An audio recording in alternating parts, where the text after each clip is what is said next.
Hey viewers, welcome to African Tales by Affy. Please kindly click the subscribe button to get notified for more amazing stories. Mira was a small woman with big dreams. She worked as a housekeeper at the Grand and Shiny Starline Hotel, a place where important people stayed, people who wore sunglasses indoors and always looked like they were in a hurry. Mira didn't mind cleaning. She liked making beds neat and fluffing pillows. She even liked the smell of fresh soap. But some days were just exhausting. That morning had started like every other. Mira tied her curly hair back into a ponytail, put on her blue uniform, and waved goodbye to her grandma, who was sipping tea on the porch. "Be safe, sweetheart," her grandma said. "And remember, kindness never goes out of style." Mira smiled. "I won't forget, Nana." The hotel buzzed with life. The front doors opened and closed every few seconds with guests dragging shiny suitcases behind them. Mr. Raymond, the manager with the squeaky shoes, handed Mira her cleaning list. "Room 1203 needs a full tidy. VIP guest arriving tonight. Make it sparkle." "Yes, Mr. Raymond," Mira said with a nod. "Room 1203. The penthouse suite. The biggest, fanciest room in the hotel." Mira took the elevator all the way up to the top floor. When the doors opened, her eyes widened. Everything was golden and shiny. Even the carpet looked like it cost more than her shoes. She opened the door to room 1203 and gasped. "Whoa," she whispered. There were 2 giant beds, a chandelier, and windows so tall they touched the ceiling.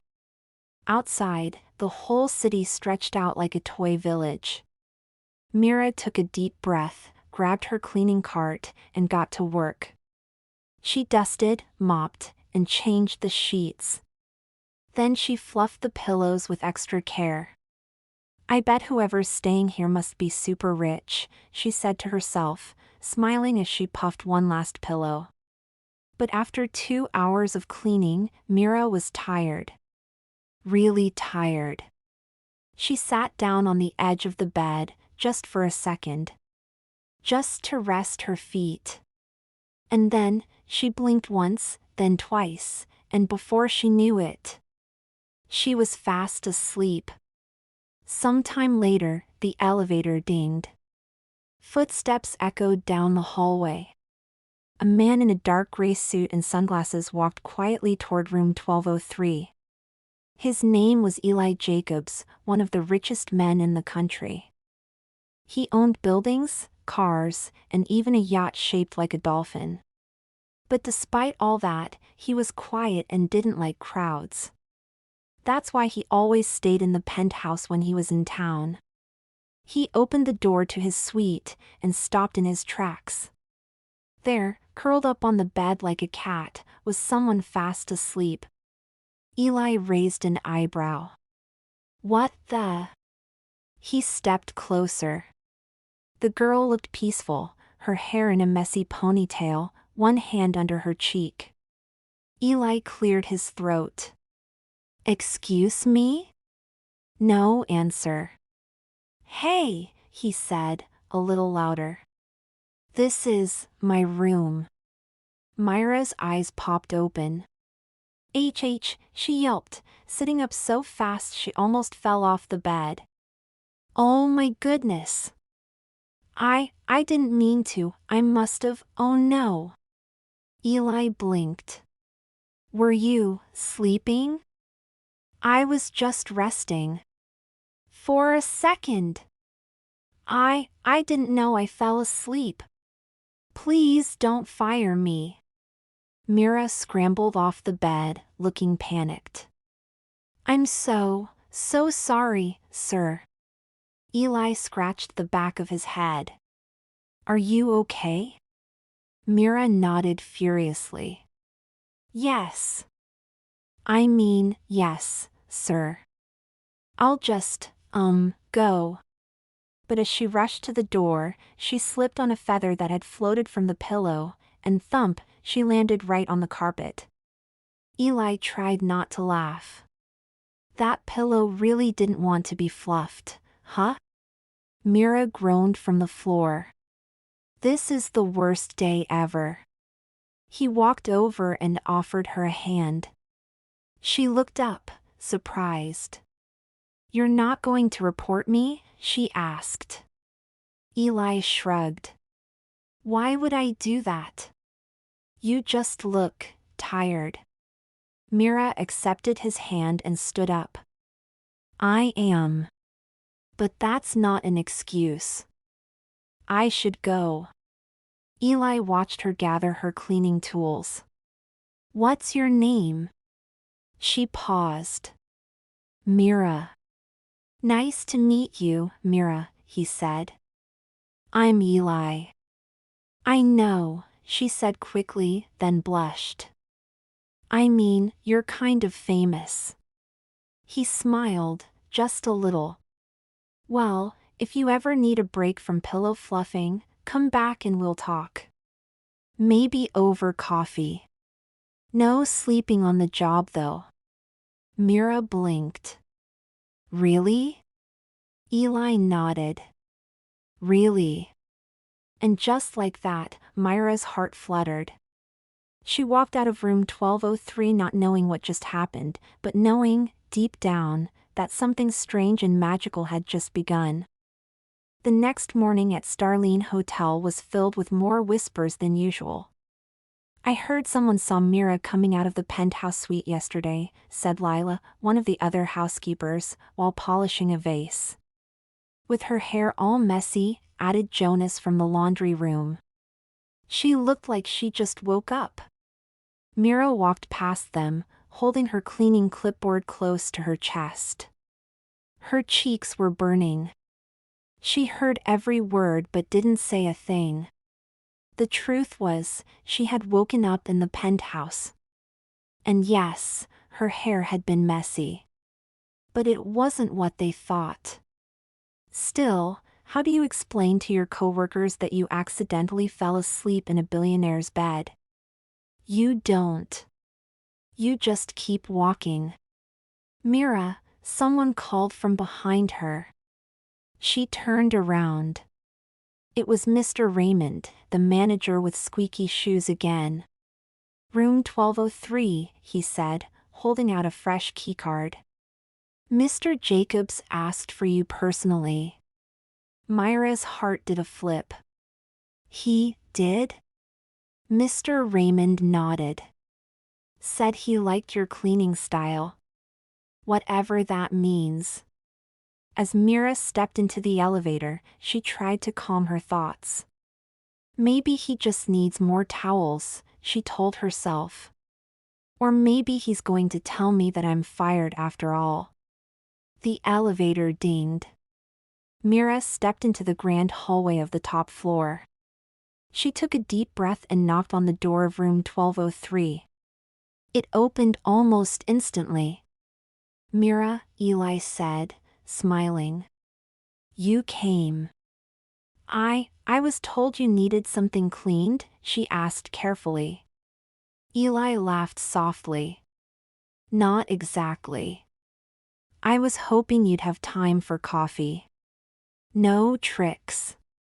No sleeping. Just coffee." Mira blinked. "In your room?" He opened the door wider. "There's a balcony. Best view in the city." Mira looked down at her cleaning uniform and hesitated. "But I'm still working." Eli handed her a steaming cup. "1 cup. On the clock. I'll tip well." That made Mira laugh. She took the cup. "Okay. 1 cup." They stepped out onto the balcony. The city below sparkled in the morning sun. Cars looked like ants. Birds soared high above the buildings. "So," Mira said after a sip, Do you always invite your housekeepers to coffee? Eli shook his head. Never. You're the first. Mira raised her eyebrows. Why me? Because, Eli said, staring at the skyline, you're honest. And you didn't try to pretend yesterday didn't happen. You just told the truth. Mira smiled. Well, I did trip over a pillow in front of a billionaire. That's kind of hard to ignore. Eli chuckled. True. There was a quiet moment between them. Not awkward, just peaceful. Then Eli said, you know, people usually want something from me. Money, fame, favors. But you're not like that. You didn't ask for anything. Mira looked at her cup. All I ever wanted was to help my grandma fix up her bakery. She raised me. Paid for everything, even when we didn't have much. Eli leaned back in his chair. That's amazing. Suddenly, there was a loud knock at the door. Eli frowned. 1 second. He stepped inside, and Mira followed. When he opened the door, there stood Vanessa, the head receptionist. She wore a tight bun and a tighter smile. Oh, Mr. Jacobs, she said sweetly. Sorry to interrupt. I just wanted to make sure everything was perfect. We can send someone up to refresh your suite. Mira doesn't usually handle VIP rooms. I asked for her, Eli replied calmly. Vanessa's smile faltered. Oh. I see. She glanced at Mira and gave a small smirk. Well. Enjoy your coffee. When she left, Mira groaned. Great. Now the whole hotel will be talking about this again. Eli looked thoughtful. Let them talk. Mira shook her head. You don't understand. I have to work here. People already think I'm weird. If they think I'm sneaking around with a guest, I could lose everything. Eli stood up. Mira, if I've made things harder for you, I'm sorry. That wasn't my intention. I know, she said softly. But your world and mine, they're really far apart. Eli nodded. Maybe. But maybe not impossible. Mira looked at him, surprised. You really think that? I don't know yet, he said with a small smile. But I'd like to find out. Before she could answer, her radio crackled. Mira, report to room 307. Repeat, room 307. She sighed and stood up. Duty calls. Eli opened the door for her. Same time tomorrow? Mira hesitated. Then nodded. Maybe. And with that, she walked away, leaving Eli on the balcony, watching her go. But I want to find out. Her voice shook. Even if people talk? Even if we come from 2 different worlds? He reached for her hand. Especially then. Their fingers touched, softly at first, then firmly. From a distance, Funk watched from the window, her mouth agape. N. Is that what's happening? She gasped. I must tell Igioma, this house is about to explode. The next few days in the mansion were like walking on glass. Rumors had spread like wildfire. The staff had started whispering behind closed doors. Every time Eniola passed through the kitchen or the halls, she could feel their eyes, their smirks, their judgments. Did you hear? Funk whispered loudly to Igioma. She's caught the Oga's IO. She's even holding his hand in the garden now. I said it before. Igioma replied. These village girls, humble today, madam tomorrow. Eniola tried to ignore them, but the words stung. She hadn't asked for any of it. All she had wanted was a job, a quiet life. And now her heart was tangled up in something big, beautiful, and terrifying. One evening, Daimeji invited her to his study again. The room was dimly lit, filled with the smell of old books and fresh tea. You're quiet, he said gently, handing her a cup. I'm just thinking, Eniola replied, staring at the floor. He sat beside her. Talk to me. What's bothering you? She sighed. People are talking. Saying I don't belong. That I'm using you. His eyes darkened. They don't know you. They don't see what I see. I don't want to be the reason people mock you, she said, her voice breaking. He reached for her hand. Eniola, when I was with Talia, everyone approved, but I was never happy. With you, I feel peace. I feel like myself. Tears welled up in her eyes. But what about society? What about your world? Daimeji smiled softly. Then I'll change my world. The next morning, the staff was gathered in the dining hall for their weekly meeting. Normally, Daimeji sent Miss Wayan to speak, but today, he came himself. He stood tall and confident, wearing a navy blue shirt and kind eyes. I have something to say, he began. There have been many rumors lately. Whispers. Judgments. I want them to stop. Eli smiled. I didn't always wear suits. I wore an apron once that said tidy is mighty. My mom made it.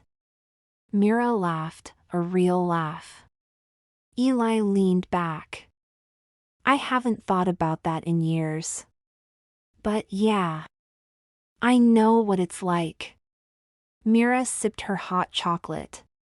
So you understand what it feels like when people look at you like you don't belong. All too well, he said. But the only person who gets to decide if you belong is you. That made Mira quiet.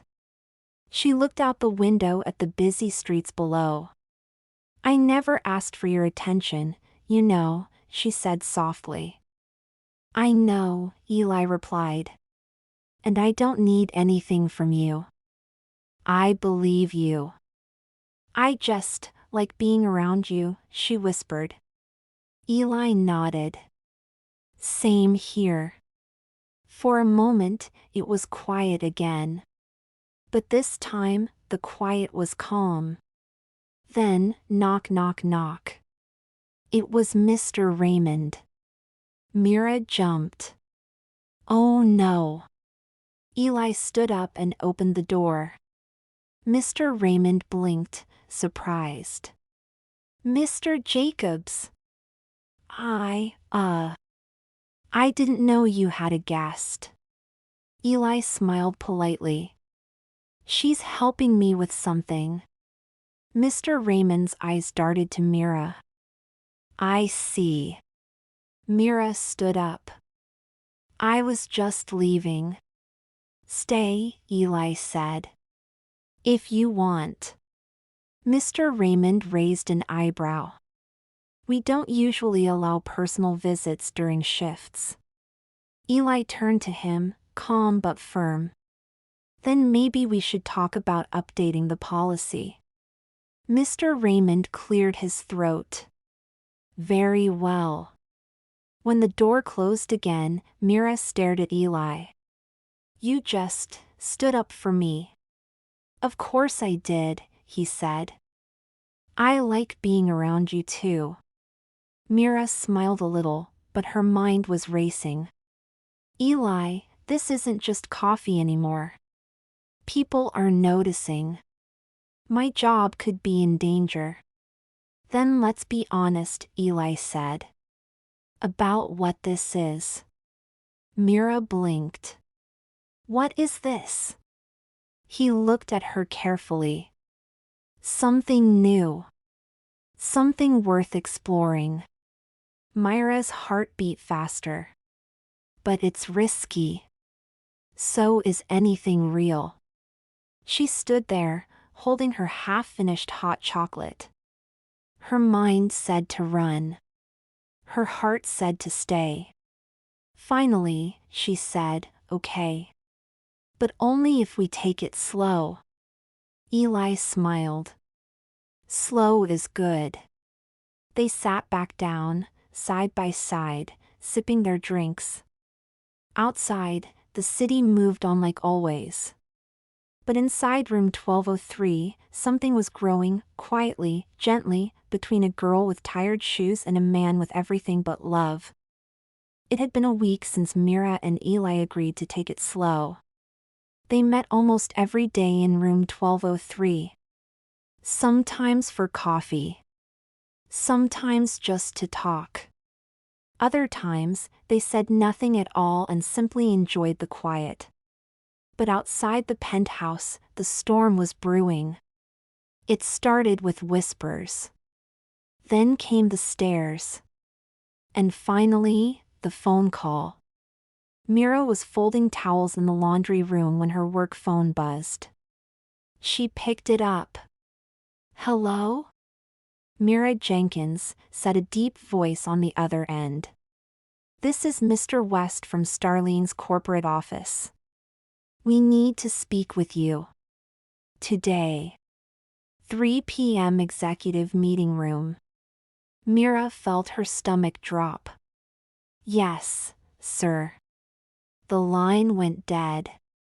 By the time the clock struck 3, Myra's hands were sweating. She stood outside the glass doors of the executive meeting room, where suits and stern faces waited inside. She took a deep breath and stepped in. The room was silent. At the head of the long table sat Mr. Raymond, but now he looked small. Next to him sat 2 corporate managers, one woman in a sharp blue jacket and a man who looked like he hadn't smiled since the year 2000. Mira Jenkins, the man said, looking at a file. You've been with Starlene for how long? 2 years and 3 months, Mira replied quietly. Your record is spotless, said the woman. Until now. Myra's heart pounded. We've received reports, the man continued, that you've been seen frequently in the private suite of a high-profile guest, Mr. Eli Jacobs. Mira opened her mouth to speak, but the woman held up a hand. You were warned last year about keeping personal matters separate from work, correct? Yes, ma'am, Mira said quickly. But this is different. Mr. Jacobs, Eli, he requested me personally. And we're not, I'm still doing my job. You're not just cleaning, Ms. Jenkins, the man said, closing the file. You're having a personal relationship with a guest. That's against policy. Myra's throat felt tight. We're just talking. The woman leaned forward. In a billionaire's penthouse. Every day. During work hours. Mira didn't know what to say. We're suspending you until further notice, said the man. Mira gasped. What? But leave your badge with Mr. Raymond. You'll be contacted when a final decision is made. Mira stood up slowly, like her legs were made of stone. She walked out of the room and down the hallway. Without speaking. Her hands were shaking as she removed her badge and placed it in Mr. Raymond's hand. I'm sorry, he said quietly. I had no choice. Mira gave him a weak nod and walked away. That evening, Mira didn't go to room 1203. She didn't even answer her phone when Eli called. Instead, she sat on her grandma's porch, holding a mug of lukewarm tea. Her grandma, a wise woman with gray curls and kind eyes, came out and sat beside her. "Want to talk about it?" she asked gently. Mira shook her head. Grandma nodded. "All right." They sat in silence for a few minutes. Then Mira whispered, "They suspended me." Grandma sighed. "For what? Loving someone?" Mira looked at her. "Is that what this is?" Grandma smiled. "Mira, you come home smiling now. You used to come home dragging your feet." Mira let out a shaky breath. "But I could lose everything. My job. My reputation." "Maybe," Grandma said. "But maybe you'll gain something bigger." The next morning, a black car pulled up outside Myra's tiny house. She peeked through the curtains and saw Eli step out, holding 2 coffee cups. She opened the door slowly. "I was worried," he said. "You didn't answer my calls." "I got suspended," she said flatly. "I know," Eli replied. "They called me. Asked if I'd filed a complaint." "What?" Mira blinked. "I told them no," Eli said. "I told them I respected you. Admired you. And that if they fired you for being human, I'd move my business elsewhere." Mira stared at him. "You really said that?" Eli nodded. Every word. She took the coffee he handed her and sighed. "Eli, this is hard." "I know," he said. "But I'm not walking away. Not unless you ask me to." Mira looked at him. "I'm scared." "Me too," he said. "But that's how you know it's real." There was a pause. "Come with me," Eli said.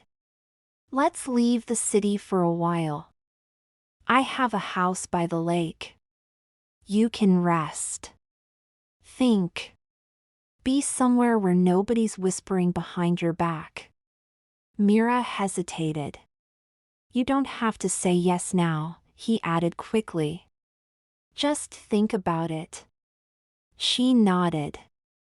"I will." As Eli walked back to his car, Mira watched him. A billionaire, with a suit and sunglasses and a warm heart, walking through her little neighborhood like he belonged there. And maybe he did. Maybe they did. Together. 2 weeks had passed since Myra's suspension from Starline Hotel. She hadn't gone back. She hadn't needed to. Because something unexpected had bloomed, like a rose growing through the sidewalk cracks. Something wild, and fragile, and beautiful. Love.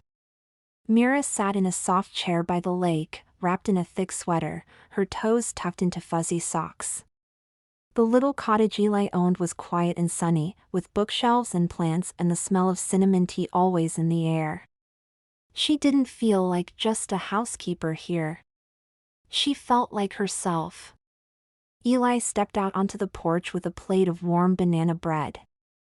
"I think I added too much cinnamon," he said, setting it down beside her. Mira smiled. "There's no such thing." They both laughed. It had become their new life. Mornings by the lake. Afternoons cooking meals neither of them knew how to make. Evenings talking about dreams they'd never told anyone else.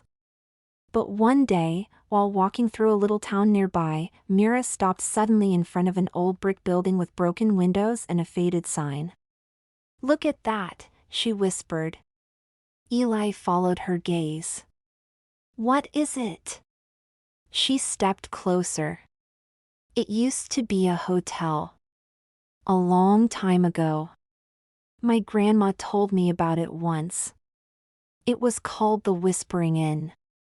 Eli peered at the dusty windows. It's falling apart. But it could be something again, Mira said quietly. It has good bones. Eli raised his eyebrows. You want to fix it up? Mira nodded. Not fancy. Not gold doors and chandeliers. Just a place where people feel welcome. Where no one whispers behind your back. Where kindness lives in the walls. Eli looked at her for a long time. Then he said, "Let's buy it." The renovation took 6 months. They painted every wall, chose every pillow, and planted wildflowers outside the front door. Mira picked soft blankets for the beds and tiny lamps that looked like stars when lit. Eli managed the paperwork and business side, but Mira? She created the heart of the place. They called it the room. Because everyone needed one. A room to feel safe. A room to rest. A room to begin again. And when it opened, people came. Not just for the fresh pastries or the lake view. They came for Mira, who greeted each guest like an old friend. And for Eli, who now wore cardigans instead of suits and taught kids how to build blanket forts in the lounge. Even Lila and Jonas from Starlene came by one weekend. You really did it, Lila said, looking around. Mira smiled. I didn't do it alone. Jonas scratched his head. You know, I was kinda mean back then. Mira shrugged. We all grow up sometime. One rainy evening, as thunder rumbled in the sky, Mira stood in the doorway of the room, watching the raindrops bounce off the porch. Eli walked up beside her and handed her a mug of hot chocolate. The marshmallows are back, he said. Just how I like it, she replied, sipping. They stood there a moment, warm drinks in hand, hearts full.